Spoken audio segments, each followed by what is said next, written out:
So we got to the top of Yud Aleph Amud Aleph. We're going to get to the bottom of Yud Aleph Amud Beis Mir Tashem today. Rav Shara L'chia Bar Ashi L'migdal Ohari B'chola D'Moada.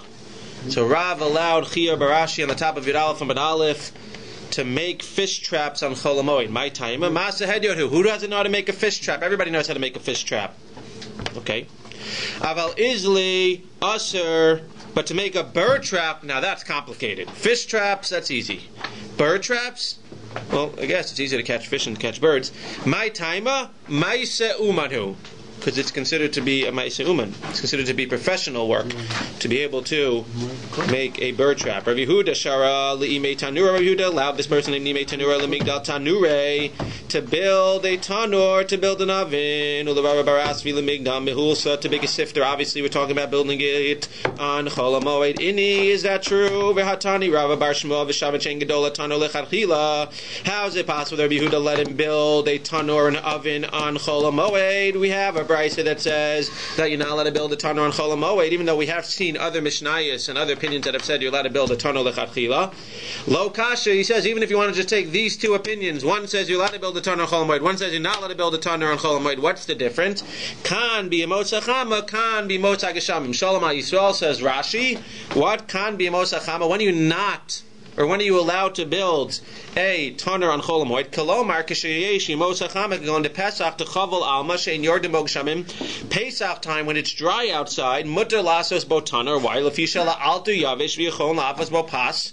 Well, hopefully not pas, but you're going to be able to bake matzahs beregel, litzorech haregel. So we say that on Pesach you're allowed to build a tanur. Why? Because it's hot outside, so you're going to make the tanur. It's going to take a day to dry, but you'll have the tanur for what? For the Moed, and it'll be litzorech hamoed. But what happens on Sukkot time? So Sukkot time, it's already cold outside, and it's raining outside. Hopefully not, but it's raining. It's the rainy season. Klomar kishayordin hageshamim beregel kagon besukis einos in tanur. Why? Lefisha eino yavish la'alter. It's not going to dry right away. When? Until after the regel. Ve'avad tircha shelo letzorech regel. You can end up building a tanur on the regel, which you're not going to end up using on the regel, and it's going to be a tircha shelo letzorech, unnecessary exertion. Mishnah. Osin makel agag. You can make a fence for your roof or for your balcony in a non-professional way, but not in a professional way.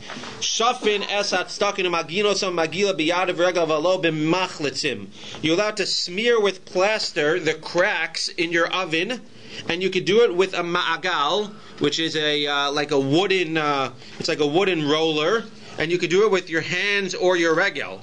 With your hands or your feet. Avalo b'machlitzim. You can't use a professional tool because what? It's a ma'aseh uman. If you do it in a non-professional way with the roller, that's one thing to fix the cracks, but you can't use a professional tool. Hatzir, any locksmiths in the room? No. Okay. Hatzir, what? Legal or otherwise. We're all Jewish. It's true. Hatzir v'hatzinor v'hakora v'hamino v'hamavteach shenishberu mitaknon b'moed. He's talking about a lock, the pivot, or the socket, or the lintel, or the lock, or the key, which break, you're allowed to fix on the Moed. So you have the lintel, which was the doorpost on top. You have the pivot, which is the peg that goes into the sockets on the top of the bottom of the door to make the door swing. So you're allowed to fix a door in any of these parts in a normal fashion. Why? To prevent financial loss. Why are you preventing financial loss? Well, you have a door in your house. Nobody's coming in and breaking in. It says Rashi, as long as you don't intend to do the malach on the Moed. What does that mean? It's not about the kavanah you have when you're fixing it. It means that it wasn't broken before the Moed, and you didn't say, oh, I'm off from work anyway on the Moed, so I'm going to go ahead and fix it. Yes, if you happen to break on the Moed, you could fix it, but you can't have it broken. If it wasn't broken before the Moed, or if it didn't bother you and you weren't nervous about anybody breaking in before the Moed, you can't come down and say, oh, I happen to be home from work, so I'm going to fix my thing. If it breaks on the Moed, so of course, Davar Avid, we're going to let you fix it. But for you, seemingly it's saying, for you, it's not a Davar Avid. If you went a whole week without a lock on your door, so then you can't come all of a sudden and say on the Moed, I'm going to go ahead and fix it. But if it broke just before the Moed, if you didn't have enough time. And you didn't have enough time. Correct. So seemingly you would be able to fix it on the Moed. But if it ain't broke, don't fix it. If it ain't broke, don't fix it. And any pickled food that you can eat on the Moed, you can pickle. You can't pickle anything that you won't be able to eat. What's wrong with pickling food? So seemingly it's a tircha. It's an unnecessary exertion. But you're allowed to go ahead and pickle anything you'll be able to eat on the Moed. We'll see exactly what that means. Tell me, all these cases a goy can do? So we're going to say, well, no. Right now we're saying you're allowed to do it yourself. I'm saying if Misakna b'Moed. I'm saying if you can't do it yourself, a goy could do it. So Amir la'akum is usually aser when you can't do it, unless you have unless you have a reason to do it. Yeah, interesting. I'm not sure. You mean you can't do it because you don't have the skill? No, it's saying if it's not mutter. No, if you don't have a skill, so then somebody else. But if it's not mutter for you to do, so then it might necessarily be mutter for a non-Jew to do for you either. Hechi dami masa hedyot. How do you fix or how do you make a makeh for the gag in a non-professional way? Rav Yoseph amar behutza v'dafna. You do it with these pieces of wood that are held together with palm branches. Where do we have that before? We had that a few dapim ago. What? When you have something that breaks, when you have a breach in the fence, so how do you fix it? You do it in a non-professional way with wood and with these palm branches, which is not the regular way that you would keep it together. Another way to build the fence in a non-professional way and a non-permanent way is to put the rocks together, as we said, but not to actually cement them together.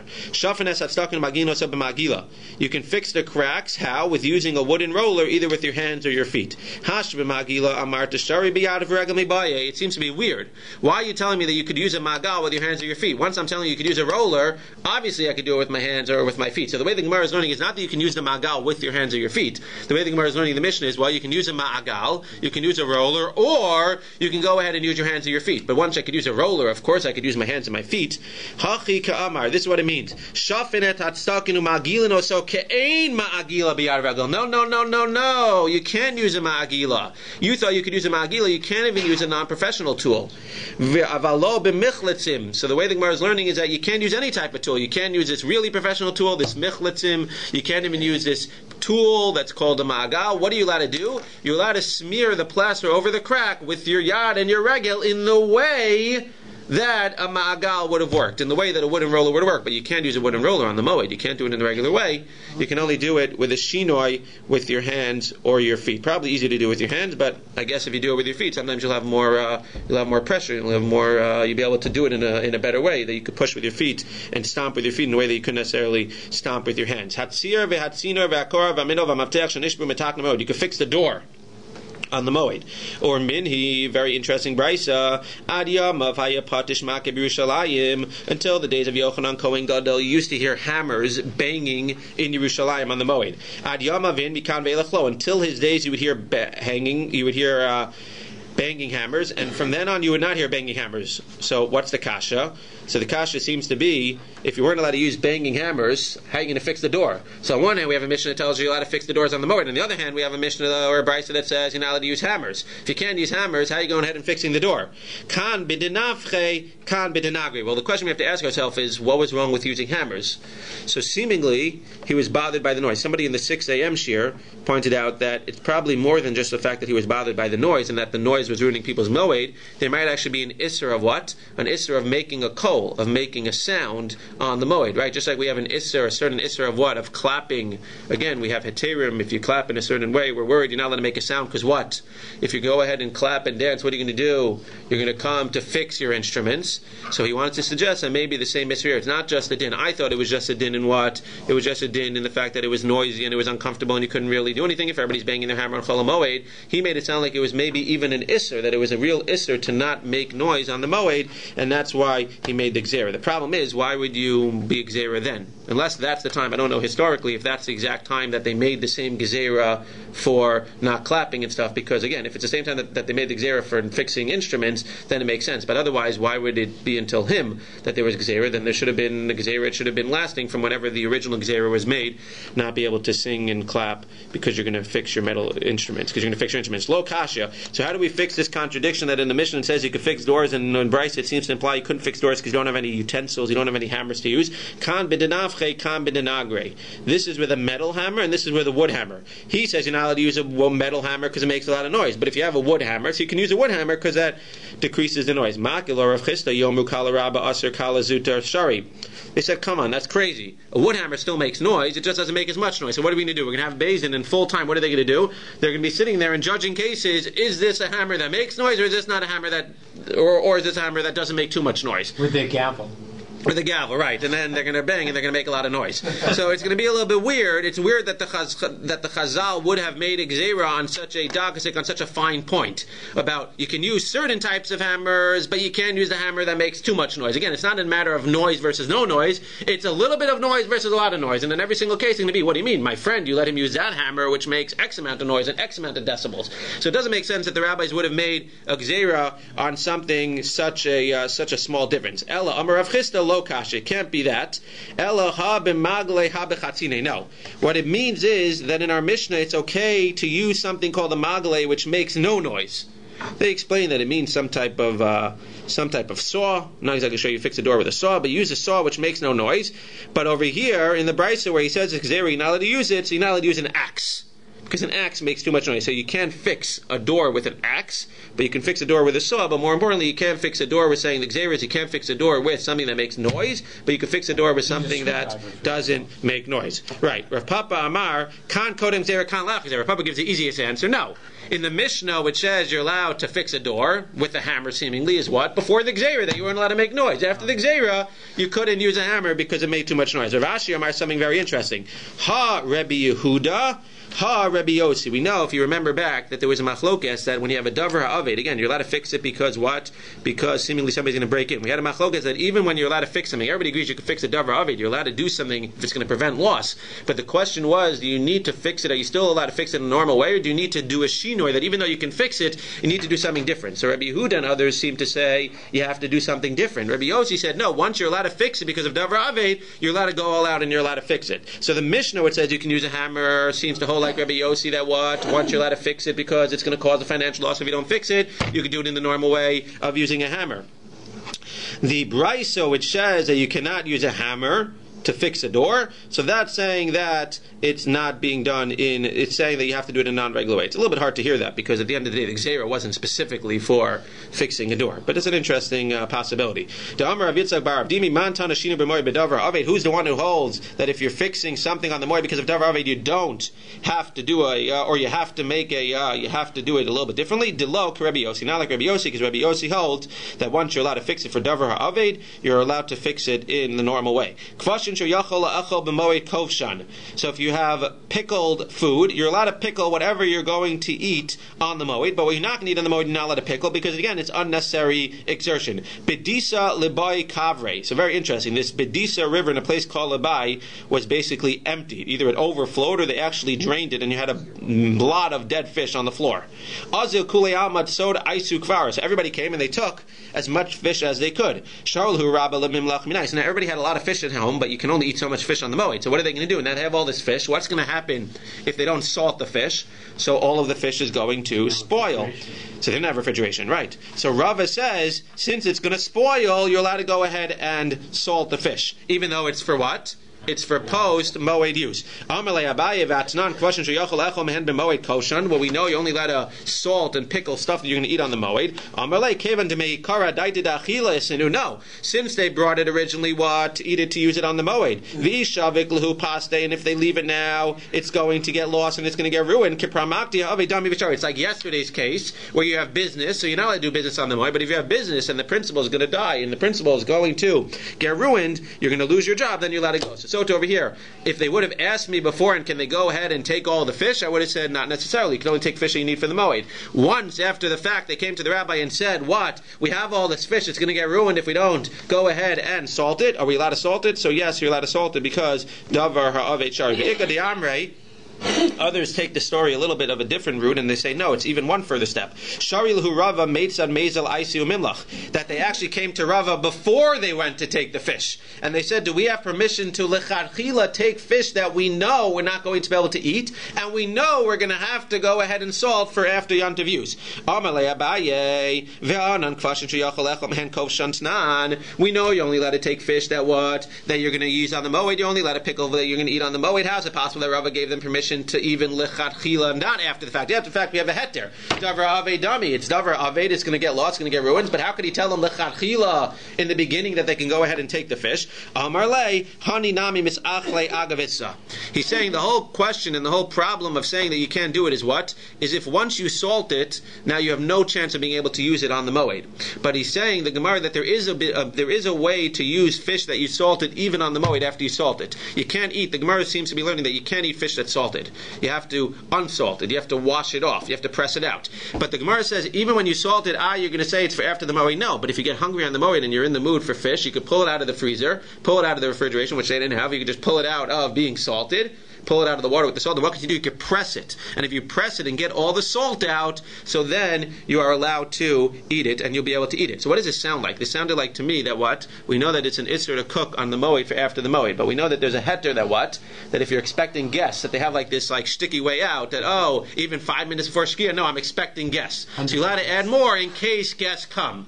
So it seems to me that it's a similar thing, that you're allowed to salt it. We know chances are you're not going to use it on the Moed, but it seems that it's similar to that case where since there is the potential for guests to come, since there is a potential that you'll eat all the fish that you have, or that you'll be in the mood for a piece of fish that's a little bit salty, so since there's a potential to go ahead and be able to eat it by how? By taking it out of the salt and pressing it a few times and getting all the salt out. So therefore, since there's the potential, we're going to let you do it, even though chances are, and we know probably, you're not going to end up using it until after the Moed. They wouldn't use water to get rid of the salt? What? They would use water? Can't use water? So it sounds like they pressed it, and then Rashi seems to say that they washed it off as well. I don't get what they're getting rid of the salt. I don't understand that. That's how they could eat. That means that they would salt it. Yeah, so salt it. if you didn't get rid of it, so if you just salted it, and before we knew the answer in the Gemara, we assume that salting it, once you salt the fish, like you can't eat it for like a week. Oh. It's like put away and it's like off limits. Oh. But now when the Gemara says, no, that's not true. There is a way, the Gemara seems to have implied in the question that that once you salt it, whatever it is, it's off limits for a week or 2 weeks or whatever. You have to take it out a week before you want to eat it, and it has to sort of,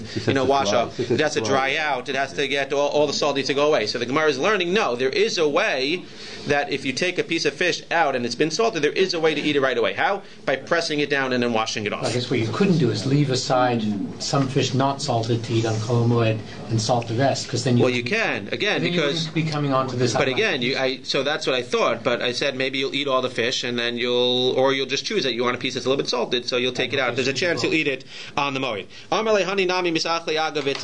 So no, that's not true. You can go ahead and if you want to, you can pull one of the pieces out. You can push them and rinse them off, and you can eat it. Just like Shmuel, who had a piece of fish that was salted and seemingly off limits, but he was very hungry. So what did he do? He pushed it 60 times. He got all the salt out. I think it's an exaggeration, and he ate it. Rav went to the house of Reish Galusa. And similarly, they had fish that was in the salted mode, and they pushed it 60 times and they ate it. Rav went to the house of Rav Shaper. Kuvra Tilsa Bishula Tisa Milcha V'Tilsa Tavia. Rav went to the house of Rav Shaper, and they gave him a very interesting piece of fish. A third of it was broiled. A third of it was boiled, or maybe boiled and then broiled. One of them was a third of the piece of fish. I don't know how they did this. They boiled the third. I guess they hang it in the they hang one side in the water. Then they broiled the third, and then they salted the last third. So he had a third, and a third. So what did he have to do? Obviously, he needed to what? He needed to go ahead and push out the salt from the 1/3 that had been salted and not been broiled or boiled. Now, in case you ever wanted fish etiquette, you have come to the right place. Amar Li, Amar Rav, Amar Li Ada Tzida. Ada the fisherman said to me what? Kuvra samach lemisruche male. The best tasting piece of fish is right before it spoils. Tosfo says, do not try this at home. Tosfo says, ubizman hazeh tovsim sakana lemechal samach lisirchon. Don't try this at home. This is one of those things that you see in the Gemara that what? When they have all these like crazy herbs that they say to eat, and then we say, don't try this at home. So yes, Tosfos tries to explain, maybe back then it was different, maybe this is a certain type of fish, which we don't necessarily know what type of fish it is, but at the end of the day, Tosfos says, if you know it's good for you, don't take a chance, and don't think you're going to leave it until the last possible minute, and cook it right before it spoils. Better off getting a fresh piece of fish from Sobeys. V'amar Rav, Amar Li Adatzayda, Ida the fisherman said to me something else. He taught me something very interesting. Kavra tavya be'achuha, asuke be'avuha, michle bebrei, ishti aleya avua. Wow. The best way to eat fish is to broil it with its brother. And salt. Who's its brother? Salt, because they live together in the sea. You should place it in its father. You should put it in water, because it is born in water. You should place it in water immediately after you broil it in its brother, the salt. You should eat it with its son. What's its son? Son is the fish broth that comes out of the fish. And you should drink afterwards, once again, its father. And Rashi seems to say, I don't know how they did this, but unless you catch your own fish, I don't know how you do this. He says you should drink afterwards water, but not only water, water from the exact source where you got the fish. So again, you should broil it with your brother. Okay, I guess we could do that. We could broil it with salt nowadays. You could place it in its father. You could place it in water immediately after broiling it. You can eat it with the fish broth. The biggest challenge for us would be to drink the water of where it came from. That might be a little bit hard to find. Okay. V'amar Rav, Amar li ad tzidi, gave me some good fish etiquette, more fish etiquette. Kura tachle v'chalva liton gufe v'lo liton puri. Even though your mother said that a nice morning snack and a nice nighttime snack is cookies and milk, after eating fish, after eating cress, a certain vegetable, and after drinking milk, the Gemara suggests that one should do physical activity and one should not go straight to sleep. So do not drink milk right before going to sleep. Again, we don't necessarily hold like this, but this is what the Gemara is suggesting. V'amar Rav, Amar li ad tzayda. If you didn't like those two, you're definitely not going to like this one. So Rav says that Ida said, they told him kavra tachle v'chalva, where after you eat fish, after you eat cress, and after you eat or drink milk, so you should not maya v'lo shichra. You should drink water rather than beer. Shichra v'lo chamra, and you should drink beer rather than wine. It sounds like you should not drink wine after you eat fish. All I remember is my uncle in Israel who lives in Rehovot, who told me I'm not a drinker. He would say after we have the gefilte fish on Friday night, he always said, now we need to let the fish swim, and he would have a nice shot or a nice cup of wine. So, okay. Straight line. Clearly he wasn't holding like this Gemara. Maybe he'll stop tonight after he learned this DAF. We are on to Yud Aleph Amud Beis in the Mishnah. Yud Aleph Amud Beis in the Mishnah says as follows. We have to have a little bit of background. The background to this Mishnah is that there is a process of making olive oil. The process of making olive oil is that you can't just press the olives right away, because what? The olives are hard. So what do? You need to soak the olives in. You need to soak the olives in some type of liquid or some type of other oil until they become soft. I'm not exactly sure how this works, but the Gemara is clearly saying that after they become soft, you need to flip them over for some reason. I'm not sure if anybody knows why. You need to flip them over. You need to flip over the olives, and after you flip over the olives, now they're ready to be pressed. But not only are they ready to be pressed, if you don't press them immediately after flipping them over, or soon after flipping them over, they're going to become spoiled. So again, you put them into this liquid or into oil, you let them sit there, you let them soften. You need to flip them over before they're ready to be pressed. Maybe it somehow makes the oil in the olive go to the right way, go to the right side. It must be some technique. After you flip them, they're ready to be pressed. But if you don't press them immediately or soon after flipping them, they're going to be spoiled. So we're going to see some cases where Where you flipped your olives, but now, for one reason or another, you're not able to press them. What do? Misha Hafach, I'm sorry? Sorry, I was saying maybe the well is just very thin. And therefore? So you have to go olive. Interesting. So you have to flip one side and then flip the other, and then once you flip it, it's not totally in the oil. And Misha Havach Azesa V'iru Avel O Ones O Sheitiu Apolim. What happened? You flipped your olives. We're going to see the Rashis for this Mishnah. Misha Havach Azesa, that what? You got ready to put them on the press in order to get out the shemen, and what happened? You had flipped them over V'iru Avel. Not talking about on the Chag. The first case is Bishar Yemos Hashana Shalo Samach L'Regel Ve'eno Yachol Lidna Malgabe Abal Lefisha Avel Asher Basiyas Malacha. And Avel's not allowed to do Malacha. So what happens? Rachmana Litzlan, you flip them over. You were planning on what? You were planning on tomorrow pressing them for the oil. And what happened? Rachmana Litzlan, you became an Avel. Now you can't do it tomorrow. Oh, onus. Or on the festival, you became an onus. You were going to do them what? You were going to do it Lifnei HaRegel Ve'iru Onus. Right before the festival, you became an onus. Somebody asked about this before. That you flipped them over right before the Regel. And Erev Regel, you were going to go ahead and press them, and what happened? Unfortunately, you weren't able to do it, and now the Regel comes, and now the only time you can do it. So it sounds like it'll last for a day, because again, they had one day of Yontif, or maybe even 2 days. It'll last for a day or two, but if you don't do it on the first day of Chol Moed, it's going to get ruined. Oh, Shehitu Apolim, or the similar case of an onus, where you hired workers to come, let's say on like Erev Regel, to press your olives. They didn't show up to work, and now you're stuck, and it goes into the Regel, and you haven't pressed them, and if you don't press them on the first day of Chol Moed, so they're all going to get ruined. So what's the din in these cases? Toain Koreh Rishona. So you're allowed to put a beam on top of the press in order to press them one time. Look at Rashi. Torah Korah Rishona. Klomar Nona Lagabe Beis Habad Beregel V'Sochet Alei Nakora Pamachas. Rabbi Yehuda says that you can press them one time. Dilo Havidachi Ikap Seder Yisera. But what? Back in the Gemara. Umanicha la'achar Moed. Bo Shelo Yischod Yoter la'achar Moed. So what do? So Rabbi Yehuda seems to be saying that we are obviously going to let you do something because we don't want them to go to waste. And we said Davar Avid if somebody's going to get lost, so you can do something.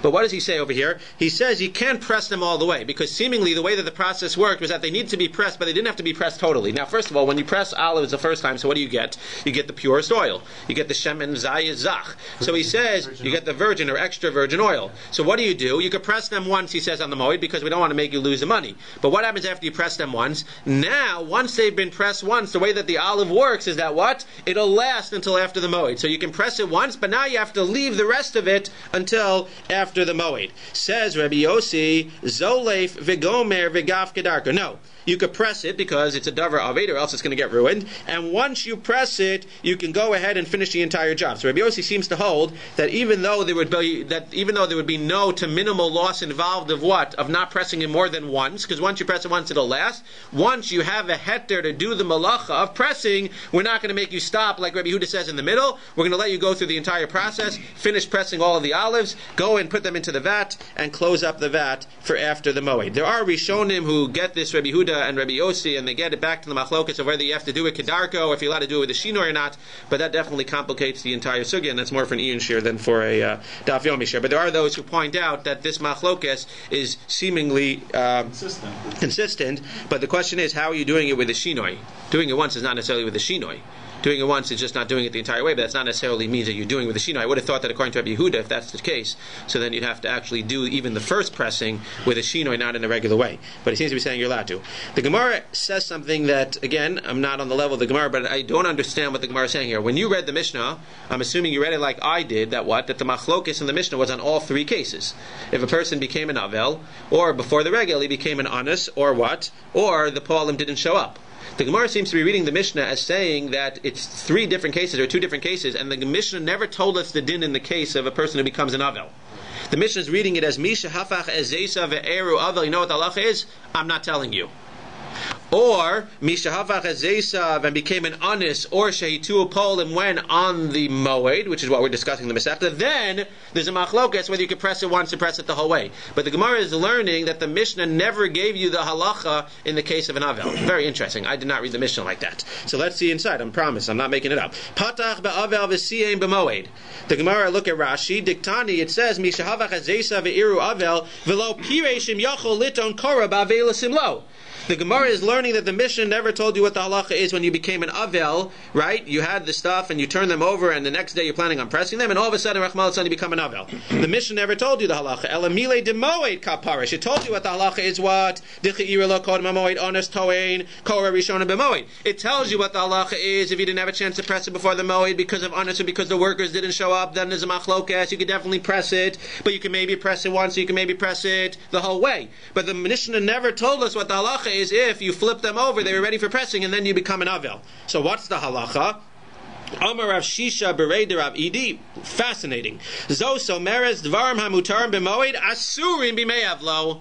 The fact that the Mishnah doesn't give you a heter to do it shows you that even though it's mutter on the moed, davar ha'aved, you're going to lose all of the olives. You're not allowed to go ahead and press them when you became an avel. Rav Ashi Amar, Rav Ashi argues and says, no, that's crazy. Lomi baye kamar, it's the opposite. It's a kal v'chomer. Lomi baye bimei evlo dimidrabanahu v'shari. The isra malacha when you become an avel is dirabanan at best, maybe even a minhag, but dirabanan at best.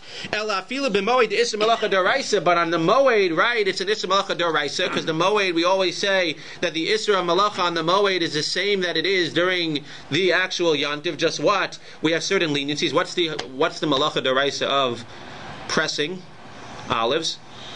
So dash, threshing, separating the good from the bad, getting rid of the oil and leaving over the right. It's not borer, because borer is getting rid of the bad from the good. But this is dash, it's considered to be threshing. So since on the moed it's an isser melacha deraisa of dash, and yet what? Yet b'makom seda sharu rabbanan. Yet they both let you, whether you can go the whole way or not as machlokas, but they both agree that what? You're allowed to go ahead and press the olives. So for sure, for an avel who becomes an avel, he's allowed to go ahead and press the olives the next day of his avela. So again, you have a machlokas here as to to what the din is by Avelus. Is the din by Avelus like the second opinion that what? That it's exactly the same as the Moed, and if you can do it on the Moed, for sure you can do it on Avelus? Or is the din stricter by Avelus, and once you're an Avel, you need to have a Makam Seder, you need to let them spoil. Tanya Kavase de Rav Shisha Breda Avidi. We actually have a Brisa like Rav Shisha Breda Avadi, but it's also going to give us a Kula. Because when we read Rav Shisha Breda Avadi, what do we say? We said, unfortunately, what's going to happen to all the stuff? It's going to get ruined because you can't touch it. So he's going to say that we have a Brisa like him, but we're also going to see a Kula. What's the Kula? That even though you can't do it, who can do it? Somebody else can do it. You asked about a Goy before, and not only about a Goy. This seems to be saying not only can you not do it, you can't do it, but even another Jew can do it for you because he's not in Avelus. These are things that you're allowed to do for an Avel when he's an Avel, but he can't do for himself. So we have a proof that what? We have a proof to what Rav Shisha said that what? An Avel is not allowed to go ahead and press it, but at the same time we have a Kula that he can't go ahead and press it, but somebody else can go ahead and press him for him. Lo, v'kado laguf, and also they could seal the vat if he didn't have a chance to seal the vat of oil. And now some other cases where an Avel didn't have a chance to do something before he became an Avel. Upishtono lahalos min hamishtra. They used to, and seemingly still, soak flax to remove the fibers. So the Avel had put the flax into the water to soak and get rid of the fibers, but then he became an Avel, so he can't remove the flax from the fibers, he can't remove the flax from the water, but somebody else can do it for him. It's Samro Lahalos Mina Yoreh. What did they used to do? They used to take wool and they would dye it, and it was sitting in the dyer's vat, but if you would leave it for too long, so it would get ruined. So again, he put it into the dyer's vat to dye it, and then he became an Avel, so he can't remove it, but he could have somebody else remove it for him, or else it's going to get ruined. Umar Bitzim Sadeo Mishatagia Onas Hamayim Shalo. Very interesting case. They used to have a valley, and they would have a bunch of fields in the valley. Let's say they had 6 fields in the valley, for instance. So instead of going every day and watering your field, what did you do? And this is before sprinkler systems. What did they do? They would switch off. So you would work a little bit harder 1 out of every 6 days, and you would water all of the fields. So maybe you would spend the entire day, 1 out of 6 days, watering all of the 6 fields in the valley. But what would that mean? That would mean that the other 5 days a week, not Shabbos, you wouldn't have to water your own field because somebody else would do it. So now you had an Avel who was part of this arrangement, and he became an Avel. So what happened? So he can't go ahead and water it, but he's allowed to have somebody else water it for him. Why? Because it's a davar ha'aved for him, and it's also at this point a davar ha'aved for other people as well if nobody waters the fields. Doesn't that change the status a bit? Because there it's other people that are going to suffer, whereas in the previous cases it's just him. Right. So it would seem, and we're going to get into discussion now about other people suffering, but since there's somebody else who could theoretically, the Gemara is going to discuss about what happens if there's a case where only he knows how to do it. Now we're going to see that there are certain cases where only he knows how to do it, maybe he can do it himself. But in this case, the Gemara is saying, yes, he can do it, but since somebody else can do it for him, so somebody else would do it for him. But you're right. The fact that it affects somebody else would be obviously stricter than the fact that it affects himself only. Can he ask directly? So seemingly he could ask directly, yeah. That's what it seems like it. Rabbi Huda Omer, Av Zorin Lo Sada Nir, Visada Halmedes Apishan. There's another case where he can't do it, but you could do it for him. What? Let's say he had already plowed his field, but he didn't yet plant the field. So Gemara seems to be learning that if you plow your field and don't plant it right away, what's going to happen? So you're not going to be able to get as good crops as you would have if you would have planted it right away. So what happens if he plows his field and the next day he becomes an Avel? So you're allowed to go ahead and plant his field for him. Or if he has a field that wasn't even plowed yet, but it's a field that's fit for flax. So the Gemara seems to be saying that if you don't plant the field exactly at the right time, so then the flax is not going to grow. So he has a field. Today's the day, September 1st, Elul 1st, whatever it is, and you have to plant it for flax on that day if you want the flax to grow right in the year. He's an Avel now. Somebody else can go ahead and plant the flax because it's considered to be a davar ha'aved if they don't plant the plowed field or if they don't plant the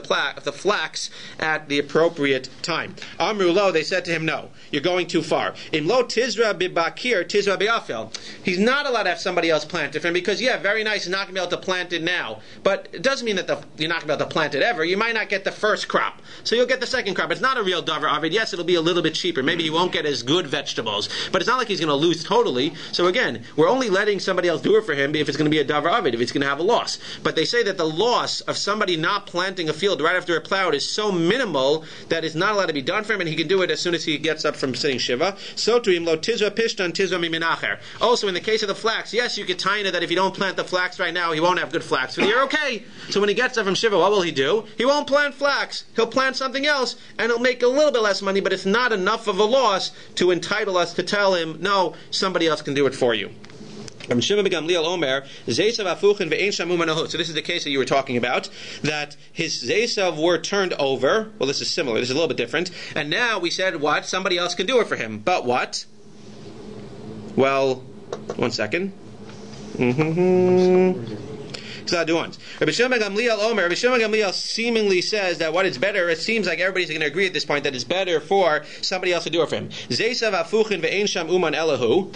Let's say that the Zeisav are afuchin and there's nobody else to do it except for you. Kado laguf ve'ein sham uman elahu. Pishtano lalos min ha'mishra v'tzamar lalos min ha'yorah ve'ein sham uman elahu. Right, what did we say? We said all of these cases, what? Somebody else could do it for you, but you can't do it yourself. Hareze yatsa b'tzina.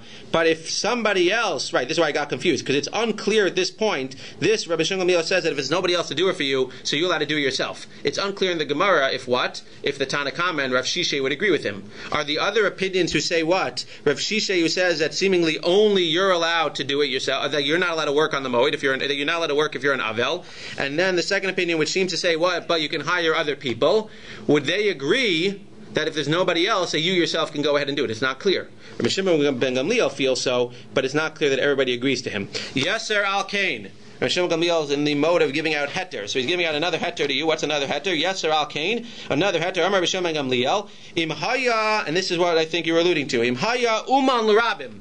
Let's say the Avel was the only guy in town that knew how to give haircuts. He was the only guy in town who ran the bathhouse. V'safar ubalan l'rabim. He was the barber. He was the guy who ran the bathhouse. V'higia eis haregel. What's that doing there? What does that have to do with the Eis HaRegel? We're not talking about a regel now, right? Again, the case of the Avel had nothing to do with the regel. What does it mean in the time of the regel came? So all that's saying is what?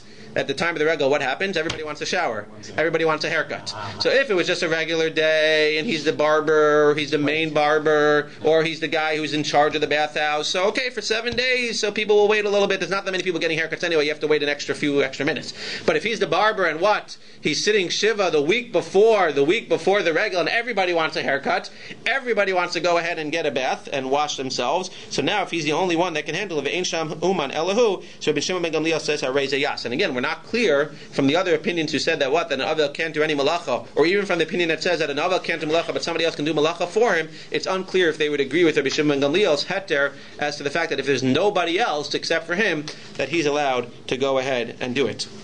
A few more interesting cases. Ha'arisin v'hachakirin v'hakablan harei elu yasu acherim bishvilan. So what's an aris? So aris works the field. He pays the owner a percentage and he keeps the rest. Sure. So it's a sharecropper. I'm going ahead and I'm going to work the field. I'm going to pay you 10% of the crop and I'm going to get 90%. Probably more the other way around. But I'll give you 90% of the crop and I'll take 10% for myself. Hachakirin is a little bit different. A chakirin is more of a risky venture because what's a chakirin? A chakirin says I guarantee you that I'll give you 50 pounds of crop. What happens if he doesn't get 50 pounds of crop? Then he gets nothing. Because he's got to give the owner 50 pounds no matter what. If he gets 1,000,000 pounds though, then he's going to get even more than ours because he doesn't have to give a percentage of all the stuff over 50 pounds. He gets to keep everything for himself. And a kablan is what most people, again, this is an idea of working on commission, right? This idea of working on commission is similar. Kablan is somebody that just gets paid a salary. He gets no piece of the field. He just gets paid a salary. So these people, hare elu yasu acherim bishvilan. If any of these people who have this arrangement, you're the one who's working in the field, and you have an arrangement to be an aris to get a percentage, or to be a chakir to get a fixed amount, or to be a kablana, you get paid. If you can't do it, so what? So if any of these people become an avel, somebody else can do the work for them. Why can somebody else do the work for them? Well, it's a davar aved. A, to prevent the loss to you, and like we were saying before, to prevent the loss to who? To the other person, to the person who you're working for. Hachamarin hagmalin vatzvanin. Interesting business. If you own donkeys or camels or boats, hare elu lo yasu. So similar to what we said by Chol HaMoed, let's say you rented out your donkey, you rented out your boat, and you become an aver, Rahman al-San. Do you need to go take it back from the person? No, because he already has it. What's that? Principle. We said if you have principle, if you're going to lose your job, then you can go to work on the Moed. If you have principle, you're allowed to monitor your stocks that you already own. But to buy new stocks, that's not allowed to do. So if you already have donkeys, you already have boats, you already have that stuff rented out, you don't have to take it back, but you can't go ahead and rent and do new business, when you're in Avelis. So this is a very interesting case. This is saying that if the Avel was in the middle of not just an aris, not just a chakir, not just a kablan, he wasn't just working as a person who gets a percentage as a sharecropper, or he wasn't just working as a regular worker who then, we said what, can go ahead and have somebody else work for him. If he was working on a long-term contract as somebody's donkey driver, as somebody's camel driver, as somebody's boat driver, so then he is allowed to go to work even while he's in Avelis. Why? The Gemara has a very interesting svara, because when the person hired you in an extended contract, he wanted you and only you. You are the best donkey driver out there. And he specifically wanted you to drive his donkeys. And therefore, even though for you, seemingly you shouldn't be going to work, since for him it would be an unnecessary loss for the other person, so since for him he specifically hired you to drive the donkey, you're allowed to go to work even if you are an Avelos. Now, seemingly I would think that he would agree that if you could find somebody else who's as good of a donkey driver as you are, is in the same class of you, so then you would have to have him do it for you. But if not, it would seem like you're allowed to do it. What's the difference between this case and the case of the Aris, of the Chakir, and the Kablan? What's the difference between this case and the case where you're a sharecropper? He hired you to be the sharecropper. So seemingly the Gemara seems to be learning that what? That it's easier, that people don't care as much about who works in their field as to who drives their donkey. I don't know, it's an interesting svara that the Gemara seems to have. But again, this seems to be a specific case where the Aris, he just hires you to do and, to work the field. Here he's like hiring you specifically and hiring you specifically for a specific amount of time. So over here, you would be able to work for him. But if you're hired opposite, if you're hired for just like a day, it's schir yom. So even though he might have specifically hired you, okay, so for one day, if you get, unfortunately, if you become available in the middle of the day, okay, so he can get over one day. When he hired you for 3 months, he invested a lot of money and time in hiring you. That's fine. That's one thing. So for that, we're going to let you work even in Avelos. But when he hired you for the day, so for you, it's not a loss because you're going to get paid for the hours that you already worked that day. And in terms of him, so okay, he hired you, but Lamaisi, he hired you for one day. It wasn't like he had done so much work and so much research trying to find you. This is a very interesting case. What happens if you own a dry cleaners or anything else? Well, let's just give the example of the dry cleaners. And you have other people's stuff, and what? And you become an avel. So they need their pants back. They need their shirts back. Even if it's for an unlimited amount of time, you can't do it. What's wrong with that 4 words? With those 4 words? Even if it's for an unlimited amount of time, you can't do it. What should it have said? Even if it's for a limited amount of time, you can't do. What does that mean, even if it's for an unlimited amount of time? If it just meant for an unlimited amount of time, that if you have forever to do it, then you're not allowed to do it, but if you don't have forever, then you're allowed to do it. So it should have just said, even for an limited amount of time, where it's due tomorrow, and you're an Avel today, and you're still going to be an Avel tomorrow, even for that, you're not allowed to do it. What does it mean, even for an unlimited amount of time? So the Gemara says, you're right. Sorry, the Gemara asked the kasha that I just said. Even if it's for kibolas, what does that mean? It should have said that even if for what? Even if you have to have it done for tomorrow, too bad. You're an avel, you can't do it. The Gemara says, Adarabba, no. Kibola kididei dami. No. It's still the question. Adarabba, kibola kididei dami. It's like yours. You should be able to do it forever. What kind of chiddush is that you can't do it? Ela ema.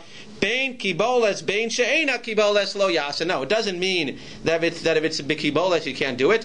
Even if it's shelo bikiboles, even if you don't have an unlimited amount of time, even if it's due tomorrow, since you became an avel, you're not allowed to go ahead and do it. Fine. One more case. Now the opposite. This is when you were a dry cleaner, you had his stuff, and you were cleaning it, and you became an avel, so you're not allowed to go ahead and fix it, even though it's due tomorrow. What happens if somebody else is working for you? Let's say somebody's doing construction on your house. Let's say you gave in your stuff to the dry cleaners, and now you became an avel. So really, you're not allowed to do any malacha. And we said somebody's allowed to do malacha for you, but when are they allowed to do malacha for you? If it's a davar aved. If it's going to be a loss. But this is not a davar aved if they don't clean your pants, if they don't fix your car, if they don't fix your house right now. So why are they allowed to work on your car, work on your pants, work on your house when you're in Avelos? Melaches biyad acherim beveso lo yasu bebayis acher yasu. Since you already had them working on it beforehand, so you can't have them work in your own house. And this is similar to what? This is a similar halacha to Shabbos and Yontif, right? There's different ideas that if you're giving your car before Shabbos and Yontif, so you can't have the guy come to your house and fix your house on Shabbos. You can't have him fix your car on Shabbos, even if theoretically you told him he could come whenever he wants. He's not allowed to come to your house and fix it on Shabbos, right? We hire people, contractors, to do our stuff, but we still tell them he can't come on Shabbos, even though I'm not telling you to come on Shabbos. They can't come on Shabbos in your house. But if he does it in his own property, if he's dry cleaning it in his own dry cleaners, if you gave it to him beforehand, so then you're allowed to have him do it, because nobody's going to think that you gave it to him when you were in Avelis. Nobody's going to think that you're helping him. If they do it in your house, so then people might think you're sitting there and you're not sitting Avelis, you're not sitting Shiva. What are you doing? You're going around and you're helping him out. They're going to think that what? You just hired him today to come to your house. So if they have your stuff, they're allowed to continue working for you, even if it's not a davar ha-mafsid, even though it's not a davar hefsid, as long as what? As long as they do it in private in their own house. But this isn't cholamayit. This is just Avelis. It's Avelis, but we were comparing the cases of Avelis, of davar hafsid. We were saying the whole time that davar hafsid by Avelis would be the same as by the Chol Hamoed. Mirion Berei de Ravin, Umar Berei de Ravacha. We'll finish with a story. Berei de Rava. You had these two people, both sons of rabbis. Hava lehu havu gamla de Tura b'hadedadi. They shared a pair of oxen. They had two oxen. Each one had one ox, and the two oxen would go around and they would work the field, and I guess that they would make money together. Israi b'milsa b'mar Berei de Ravacha Berei de Rava. So unfortunately, one of them became an avel. Upaske legamle. He took back his gama. What's wrong with taking back his gama? Well, we said that you can't necessarily do work. If it's not David, you can't do work. But what did we say before? If it affects other people, if they hired specifically you, or if they're using your stuff and they already rented it out beforehand, so one can compare it to any one of many cases that we've already discussed today in the Gemara. And what? He should have taken it back. It was done before, and the arrangement was made before the Avelis. How did he take it back? So Gemara Ravashi, Gav Rabba Kamar Berei Ravacha Avid Hachi. The rabbi's son can do such a thing? Nihid lives today, didei lo chayish. Okay, he doesn't care about his own money. Da'acherim lo chayish. He doesn't care about the other person's money either.